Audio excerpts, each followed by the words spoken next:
नमस्कार. Republican today's न्यूजमध्ये आपले मनःपूर्वक स्वागत. चला पाहूया आजच्या ठळक आणि महत्त्वाच्या घडामोडी.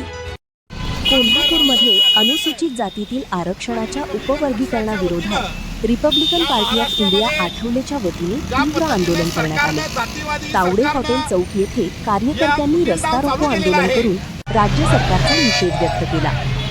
रिपाईंच्या म्हणण्यानुसार सर्वोच्च न्यायालयाच्या निकालानंतर राज्य सरकारने अनुसूचित जातींचे अ, ब, क आणि ड अशा उपवर्गांमध्ये वर्गीकरण करण्यासाठी समिती स्थापन केली आहे. या निर्णयामुळे संविधानाने एकत्र ठेवलेल्या अनुसूचित जातींमध्ये फूट पडेल आणि सामाजिक सलोखा बिघडेल असा पक्षाचा आरोप आहे.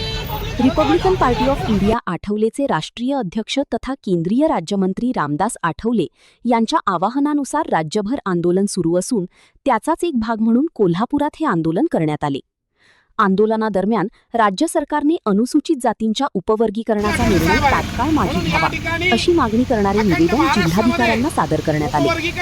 या आंदोलनाचे नेतृत्व रिपब्लिकन पार्टी ऑफ इंडिया आठवलेचे कोल्हापूर जिल्हा कार्याध्यक्ष दत्ता मिसाळ म्हणजेच अण्णा तसेच जिल्हा सचिव सतीश माळगी म्हणजेच दादा यांनी केले. या आंदोलनात शेकडो कार्यकर्त्यांनी सहभाग नोंदवत राज्य सरकारच्या निर्णयाविरोधात जोरदार घोषणाबाजी केली.